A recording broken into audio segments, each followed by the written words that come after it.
Let's roll, man. Let's roll. All right. Good afternoon, guys.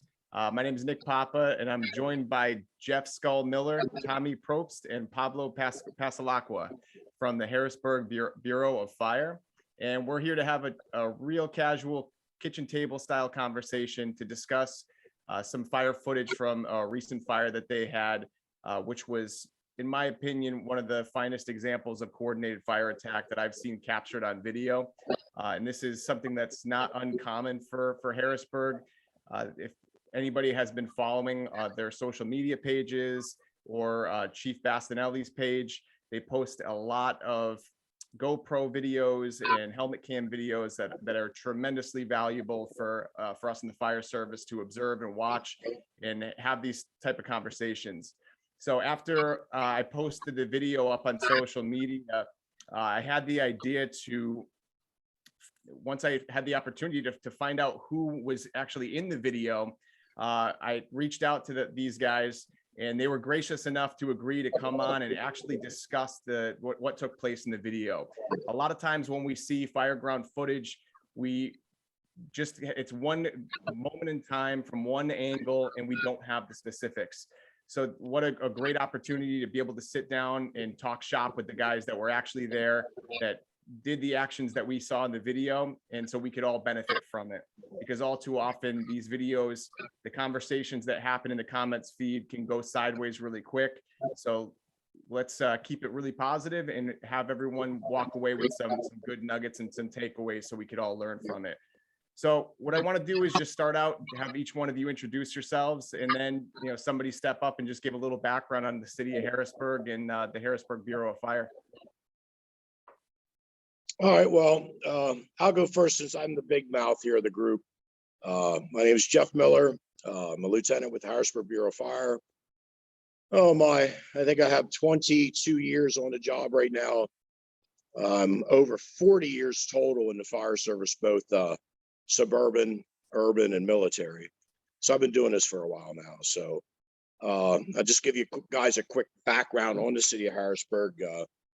Basic Northeast city, fell on bad times like most of the cities here throughout the Northeast. We're a very small city. At one time we had a population, I think it peaked probably around 100,000. And like most cities here, throughout the years with suburban sprawl, everybody left the city for the suburbs after World War II, and came along the late 60s with the civil rights riots that every city pretty much took a beating during that time. That was another big exodus, city residents. And then unfortunately, we got hit with back-to-back floods, devastating floods, one in 1972 and one in 1975. So after those two floods, and with what else had gone on throughout that era, a lot of people left. So we lost half of the city's population in that time period. So the vacant row homes we had here was just absolutely, it was phenomenal. Whole city blocks left vacant, and just our fire activity just exploded. It was just like any other place, FDNY, Boston, Detroit had gone through the same things. But we just had it on a smaller version here, and being such a small department as it was, we saw just an extreme amount of fire duty. So it was a great place to be a fireman, and this is well before social media, so it was kind of like one of the best kept secrets around. You get to work in Harrisburg, you could go to work every night. I know I was fortunate this is a combination department, and I was fortunate to become a volunteer here in 1983, and we were still seeing a good bit of fire duty back then. And I'd come up and ride on the weekends. Basically did the same thing the career guys do, just, put my gear on the rig and fight fire. But it was not uncommon during those time periods. Serial arsonists, they catch, 2 or 3 fires on a Friday or Saturday night. We would start burning as soon as the sun went down, when the serial arsonist would, work under the cover of darkness, and we'd burn until the sun came up. So a ton of fire, good place to fight fire, no safety police. There's no rehab here. So you go in, you put the fire out until the fire's out. Nobody else is coming to, help you. So it's a cool place to work. if you like that, if you like to work, it's a great place to work. So Absolutely. that's kind of the story on Harrisburg. Modern day, we've shrunk. I believe we're down to 3 active fire stations now from a high of 14 fire stations. 2 big stations and 1 small station which houses a squad company, which are the busiest in the city. They're citywide. So we're basically down to 3 engine companies and 2 aerial devices. One's a aerial scope tower ladder, and one's a tiller device. So that's basically it for apparatus. Staffing here is 3 on everything. Wintertime right now, we're running a little heavy since there's no vacations. So basically, that's Harrisburg in a nutshell. So, All right, right on. Yep. So what I want to do now is just discuss the fire. So what did it come in as, and what did you guys have on arrival? who wants to go? Somebody else get up there. Go ahead, Tommy. The fire for us was just after our evening shift change, so like 1600. I believe it came in as reported smoke from a building, 1700 block, or sorry, the 17th Street, 100 block of 17th Street, which is about a block away from the firehouse. The captain, which was acting BC at the time, arrived with pretty much light wispy smoke coming from the 3rd floor, which is, I mean, it's a block away, so we all arrived pretty much at the same time. It's pretty much what we had the same. All right, so I'm going to pause really quick, and we're going to play that video right now for anyone that hasn't seen it.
All right.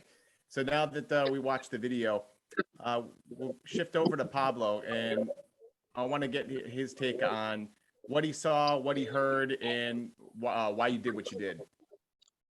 So basically, usually our engine guys are pretty good at getting the hose line in place right away, right to the seat of the fire. So as I'm coming up, I'm not hearing any water flowing. I'm not seeing the smoke change at all. So I figured, a lot of these row homes are cut up pretty bad. So I was like, maybe they're having trouble finding the fire. So I checked with the Lou, and I was like, you want me to take these windows to maybe lift it up, give you guys a little bit better visibility? And I think I might have even asked him twice just to be 100% sure that they wanted me to take those windows. And he was like, yep, take the windows. And you can see in just a matter of seconds, it left, that fire shows itself, and these guys get a knock on it within seconds. So in talking with the guys from Wagon 4, what were they experiencing for conditions on the inside prior to the vent being taken? I'll grab that. I was the Lou for that day. I was off the tower ladder doing searches and trying to find the sea of the fire. Tommy was riding with me. It was actually a strange day. It was filled with 3 different platoons overtime.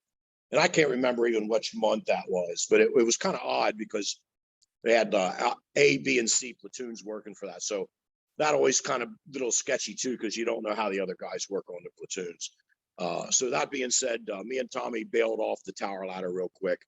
Do our searches, find the sea of the fire. Conditions, quite obviously, city row homes are pretty cut and dry on construction most of the time. So there was 0 conditions on the first, second. We got up to the 3rd deck, made it up to the steps, and had, I wouldn't call it, probably moderate to heavy smoke on the 3rd floor. And being an old head, as I am, I didn't bring the thermal imaging camera. So, I've been doing this for 40 years and I still make mistakes. Just throw that out there for all the guys that are perfect. So I get up there, I'm doing my searches, old school style, and couldn't find the sea of the fire. And most of our 3rd floors on the Harrisburg City row homes are so easy. They're so small. They usually get up top of the steps. There it is. Put the fire out. We go home. This was not the case. It was cut up a little bit. So I heard Pablo call out, to me, said, hey, you want these windows vented. And that point in time, it was the right decision to make. The pipe man had come up the steps off of Wagon 4. Line was charged. And like I said, once he popped those windows, yep, there it is. So we had great visibility, and it did what it's supposed to do. I just don't understand the argument nowadays of not venting, proper venting, because conditions, lifted immediately. We found the sea of the fire. Visibility changed dramatically. We pushed in room and contents fire, easy stuff. Hooked the ceilings, and we were out of there. And just for anybody that would have been in that environment, as soon as those windows were open, anybody's laying on the deck, trying to survive. That's a game changer for them. So, like I said, being an old school guy, I'm having a hard time, wrapping my thoughts around, not venting. I just don't see where somebody is changing the laws of physics. To me, it's just, I don't get it. It just needs to be done. And I'm not mocking anybody that's out there trying to, learn new things, and UL's doing some outstanding stuff, but it's until somebody comes along and changes the laws of physics, we're going to take windows appropriately, and we're going to go topside, and we're going to pop the roof. It works for us. Years and years of burning these vacant row houses. We get up, we do that all the time. We get on the roof. We're a heavy truck oriented department. We're cutting roofs, especially with those row homes. If you don't get that fire vented on that roof, man, it's going left and right. You can literally, we've seen it. You'll burn a whole row down. So, but yeah, we still abide by it. And I still think it's good, solid truck work. So, and I think the most important point that you hit on was that the charge line was in position, and you knew that the typical layout of those row frames. So you had all those things in line. before those windows got taken. And that's where that coordination piece comes in, because as soon as it lifts and leans out, and I think the problem with so many of these videos and a lot of the criticism and people, you know, being negative about, even in my eyes, what it's a textbook example of coordinated ventilation, is they see the fire start to light up and they kind of equate that to bad. But what they don't realize is, like, yeah, the fire did start to light up and grow a little bit. But what they didn't see was how conditions leaned out and lifted on the inside, and how it got better for you guys that were operating down at the floor level. And more importantly, if any victims, as you said, had been down there, it's a game changer. And that's what we're trying to do, is not only are we trying to assist the engine company that's trying to make the push, and, you know, you guys that are trying to search for any viable victims, you know, that's going to allow you to do that job that much faster. And if we can move faster and achieve knockdown and or locate victims faster, then we're going to have better outcomes. And that's the whole name of the game. So that's correct. key. Like I said, I think we talked a little bit before. We're still a big vent enter search department. Not to kind of change that subject a little bit, but we just posted a video just recently. I think it was last week. The Alpha Platoon had a pretty good fire. They had fire in 5 row homes. Truckman comes off the tower ladder, bangs a 16-footer to the front porch, blows the window in, gives it a chance to breathe a little bit, then dives in the window and does a search. But we were getting beat up on social media, like guys that just couldn't believe that guy went in that kind of conditions. Like, dude, we're firemen. That's what we do. If, you know, people go, well, you know, you're changing the flow back. We understand that. We definitely understand that. We're not idiots. But you still got to get in there. You got to do your vent enter search, get that window open, get your search done. Or first of all, you got to isolate it, get that door shut to that bedroom, get your search done, and then get out. But, you know, we get the flow path thing, you know, we get all of that. But it's just amazing the negativity on just trying to do your job. I mean, you know, we're there to save people's lives. That's what it comes down to. I mean, I just find it hard to believe that firemen or so-called firemen could not just comprehend why we're going in these buildings like we are. It's just, you know, it's what we do. We're there for them. So I don't get it. But So that leads me into my next question, and I'll shoot this back over to Pablo. Now, do you guys typically do that direct radio communication where if you're in that outside vent position, will you commonly directly call either the wagon officer or the tower officer, or will you kind of just base things off of, you know, the progress of the engine company? Or somebody had mentioned earlier that, you know, you guys kind of know how fast each other moves and how things are kind of progressing along. Yeah, I'd say it's probably 50-50. Like, as being an outside vent dude, you got to read the conditions, and you can see a lot more of the fire than what the guys inside maybe are missing. But on the other hand, too, like, I'm not going to take windows or cut a roof unless I know where these guys are, where they're operating, and check with an officer, either a squad boss or the truck lieutenant, and see like what they have and if conditions warrant venting, you know. So if you don't have that direct one-on-one communication over the radio, what are some of the other, you know, signs that you look for to see that if it's getting ready for time to vent? You know, anything that you hear, that you see, what are you looking for? So last week, like the Lou was talking about that the 5 row homes we had off. Like, I didn't have a lot of direct conversations with the officers interior because they had their hands full. So just me reading the smoke conditions from the outside, I knew I needed to get to that roof and crack that roof, because with balloon construction, it was running those walls right up to the roof line.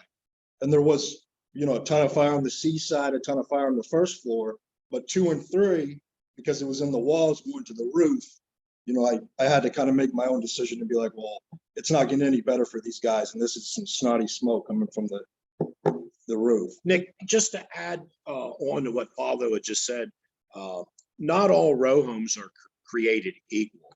You know, East Coast is still a row home place. They have them in Brooklyn, you know, Philadelphia, Harrisburg, York, Lancaster, Reading, Camden, New Jersey. We all know Camden. They do such a great job. Baltimore City, we're all big fans of Baltimore City. They're burning nonstop. But not all those are built the same. We have fire walls and fire stops, but that's not always a given. We could literally have 16, 17 houses going with before you have a fire stop or a fire wall. Where some cities, depending on their row home construction, can have them in every building or every other. So this is a challenging city to work in. So like I said, that's not always a given. We're not doing solid truck operations. We could lose a whole row. So now to kind of combat that lateral fire extension in those common cock lofts that you have, how do you determine where to start your roof cuts? What are some of the things that you look for, when you're sizing up and trying to place your first cuts? You want to hit that, Tommy? Yeah, Bobby, got that. So usually with typical row homes, you want to make the roof cut over the stairwell. So usually it's on the middle wall there. You kind of have a good idea once you get on a flat roof.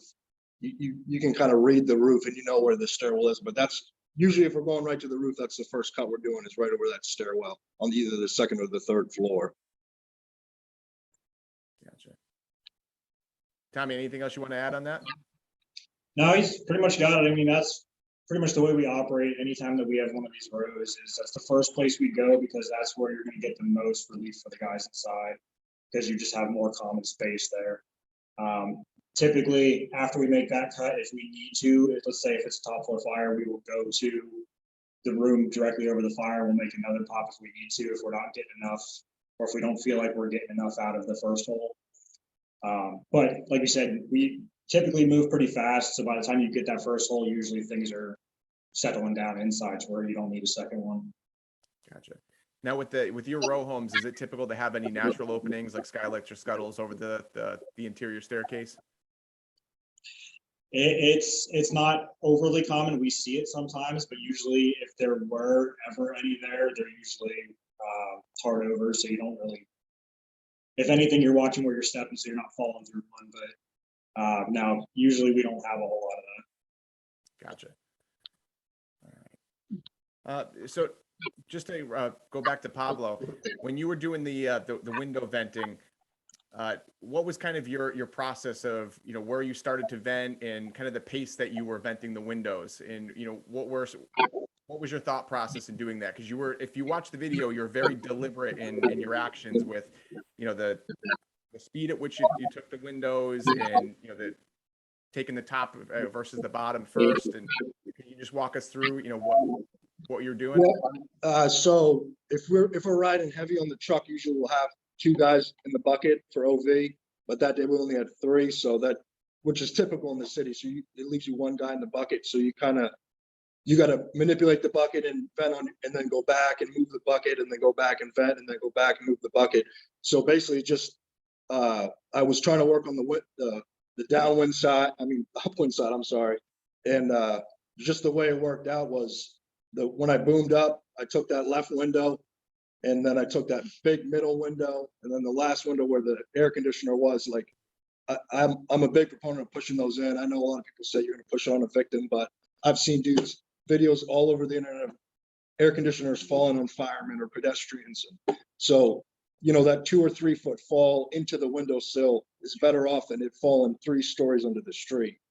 So basically, I wanted to clear those windows as fast as I could, and then as soon as it lifted, I'm getting back in the bucket and I'm moving out of the way because I don't want to get blasted, Yeah. Yeah. That was one of the things that was picked up on immediately, was just as soon as it started to light up, you immediately started moving the bucket away, because a second later the fire started to go away and you hear the line start to work. And as soon as you turn your back as you're moving the bucket, you see the stream start to shoot out of the windows. It was really a thing of beauty to watch. So kind of the way I want to wrap this up is the whole idea behind this was to have the kitchen table style conversations that, most of us get the greatest amount of value out of. So, after a good fire, whether it's immediately after, or it's, having coffee the next morning, or the change of shift when the next crew's coming in, if you had a new firefighter, or even just, somebody who was on the incoming shift that was asking about the fire, what would be some of the big takeaways that you'd want to pass along to that new firefighter, to those incoming crews?